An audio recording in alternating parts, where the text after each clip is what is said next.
अभी तक election commission of Pakistan ने PTI पे बतौर सियासी जमात किसी किस्म की कोई पाबंदी नहीं लगाई है, तो निगरान हुकूमत कैसे एक ऐसा अमल कर सकती है जो कि गैर कानूनी और गैर आईनी हो? सवाल ही नहीं पैदा होता कि हम इस तरफ सोचें, ना ये हमारे मैंडेट में है, न कानून हमें इसकी इजाज़त दे रहे हैं। IMF का वफ्द इंशाल्लाह आ रहा है 2 तारीख को।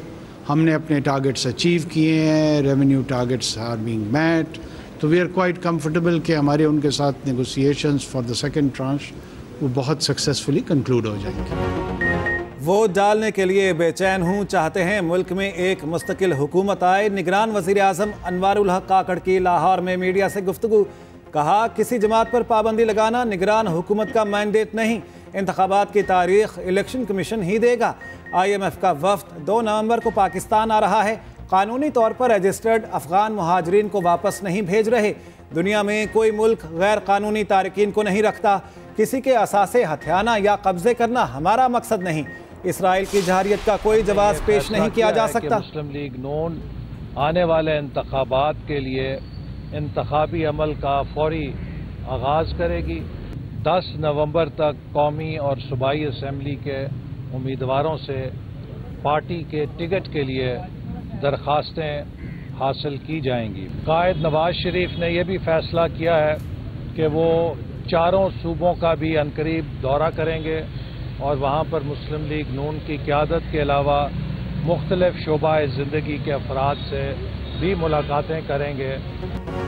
मुस्लिम लीग नून के इंतखाबी मैदान में उतरने की तैयारी। नवाज शरीफ का 4 सूबों के दौरों का फैसला। सियासी जमातों की सरबराहान से मुलाकात करेंगे। इंतखाबी मंजूर की तैयारी के लिए एक कमेटी बना दी। उम्मीदवारों से दरख्वास्तें तलब कर ली। नवाज शरीफ की ज़ेर सदारत मुशावरती इजलास में फैसला। मीडिया से गुफ्तगू करते हुए एहसन इकबाल ने कहा, पाकिस्तान को फौरी इंतखाबात की ज़रूरत है। मुंतखब हुकूमत के 5 साल पूरे करने तक मसाइल हल नहीं होंगे। मुल्क में जमहूरियत और आइन की हुक्मरानी देखना चाहते हैं। तमाम सियासी जमातों को एक दूसरे के साथ मिलकर काम करना होगा। मुस्लिम लीग नून जल्द इंतखाबी अमल का आगाज करेगी।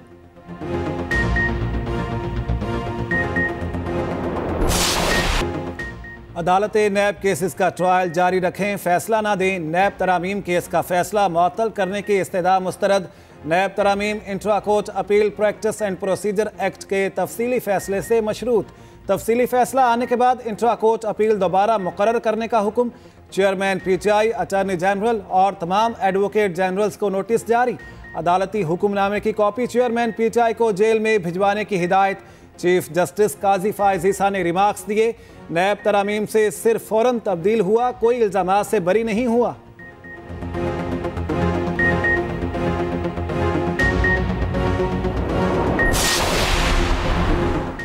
गैर कानूनी तारकीन की रसाकराना वापसी का आखिरी रोज। डेडलाइन खत्म होते ही एक्शन होगा। मुल्क भर के छोटे बड़े शहरों में कैंप कायम। कल से गैर कानूनी तारकीन डिपोर्ट होंगे।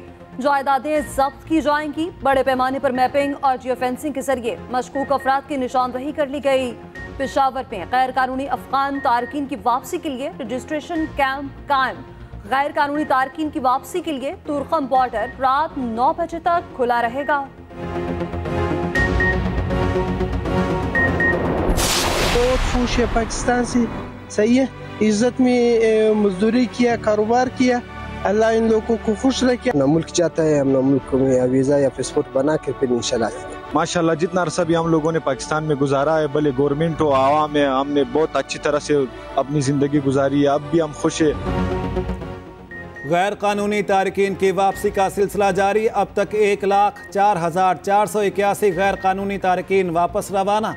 अफगान शहरियों का कहना है, हम हुकूमत पाकिस्तान के इक़दामात से मुतमिन हैं। हम बगैर कागजात आए थे, अब कानूनी तरीके से आएंगे। पाकिस्तान ने हमें इज्जत से रोज़गार के मौक़े दिए। पाक फ़ौज का रवैया बहुत अच्छा है, वतन वापसी पर खुश हैं।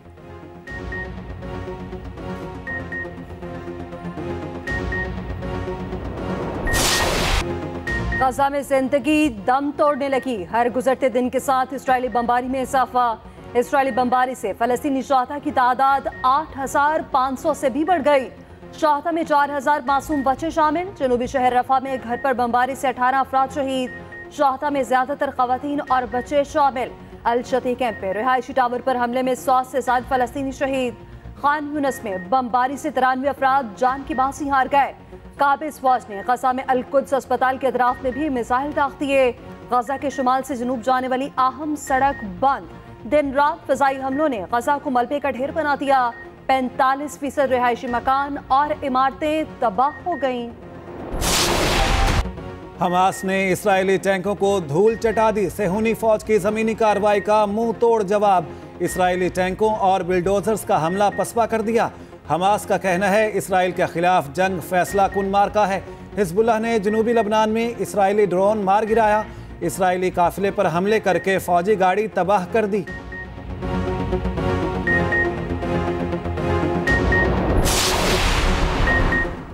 आलमी बरादरी गजा में इस्राएली जारियत न रुकवा सकी। इस्राएल के जंगी जुराइम की तहकीकात जारी। इमदादी सामान की फराहमी में रुकावट डालना जुर्म के जुमरे में आ सकता है। बैनुल-अक़वामी फौजदारी अदालत का इंदिया। अक़वाम मुत्तहिदा का कहना है शुमाली गजा के अस्पतालों में फंसे मरीजों को महफूज इलाकों में मुंतकिल करना नामुमकिन है। तुर्क फलस्तीन फ्रेंडशिप अस्पताल की मबारी पे इस्राएल मुलविस है। तुर्की का इल्जाम गजा में फौरी जंगबंदी का मुतालबा करने पर बरतानिया में कंजर्वेटिव रुकन पार्लियामेंट पॉल ब्रिस्टो को काबीना से निकाल दिया गया। बरतानवी वज़ीर दाखिला ने फलस्तीनियों के हक में मुजाहिरों को नफरत मार्च का नाम दे दिया।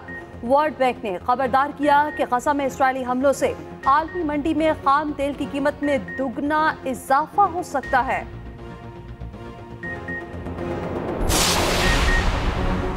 इसराइल की गजा में बर्बरियत नन्ही जानों पर भारी पड़ने लगी। अक़वाम मुत्तहिदा के इदारा बराए अतफाल यूनिसेफ के मुताबिक गजा में हर रोज़ 420 से ज़ायद बच्चे इसराइली बमबारी से शहीद या ज़ख्मी हो रहे हैं।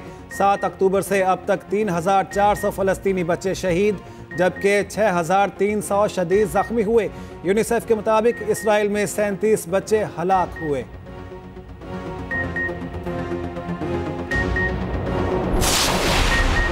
चेयरमैन पीटीआई और शाह महमूद कुरैशी के खिलाफ साइफर केस की समाअत। अडयाला जेल में 10 गवाह पेश हुए मगर आज भी बयानात रिकॉर्ड न हो सके। ऑफिशियल सीक्रेट एक्ट अदालत ने समाअत 7 नवंबर तक मुलतवी कर दी।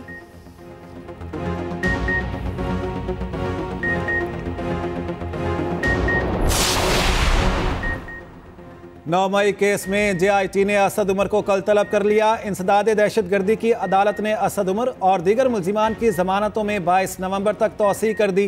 चेयरमैन PTI की 6 मुकदमात में 14 नवंबर तक तौसी। बुशरा बीबी की जमानत में भी 14 नवंबर तक तौसी कर दी गई। मीडिया से गुफ्तगू में असद उमर ने कहा, पहले भी IPP में शमूलियत की दावत दी गई थी। मैं PTI के साथ खड़ा हूँ।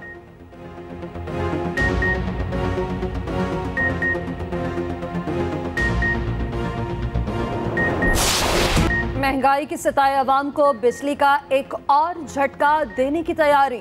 बिजली की कीमत में ₹1.30 मज़ीद इजाफे का इम्कान। सार्फिन पर 22 अरब 65 करोड़ रुपए का इजाफी बोझ पड़ेगा। बिजली कंपनीज ने सबाही एडजस्टमेंट के लिए दरख्वास्त जमा करा दी। नेपरा 14 नवंबर को दरख्वास्त पर समाअत करेगा।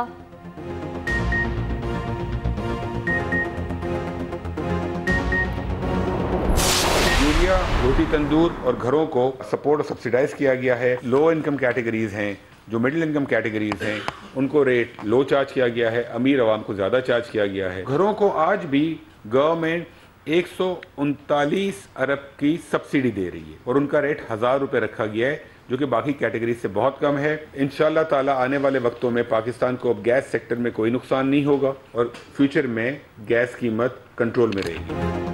गैस की कीमत मुल्की मुफाद में बढ़ाई। निगरान वज़ीर इत्तलात मुर्तज़ा सोलंकी और वज़ीर तवानाई मोहम्मद अली की मुश्तरका न्यूज़ कॉन्फ्रेंस। कहा, गैस की कीमत ना बढ़ाते तो 400 अरब रुपए का नुकसान होता। पिछले 10 साल से गैस के ज़खायर कम हो रहे हैं।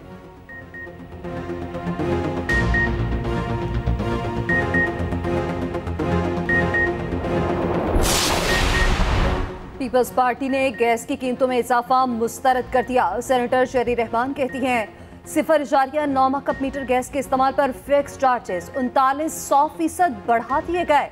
मौजूदा महंगाई में निगरान हुकूमत को आवाम पर इतना बोझ नहीं डालना चाहिए था।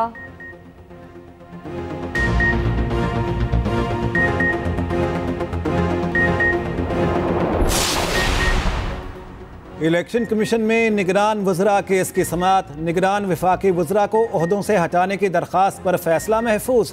Member KP justice retired Ikramullah ने कहा, मुशीर को तैनात करना वज़ीर आज़म की सवाबदीद है। चीफ इलेक्शन कमिश्नर ने रिमार्क्स दिए, आप समझते हैं 2 बंदे अगर निगरान हुकूमत में होंगे तो इलेक्शन पर असरअंदाज होंगे। अगर कोई वफाकी वज़ीर किसी सियासी जमात की साइड ले रहा है तब इलेक्शन कमीशन कार्रवाई कर सकता है।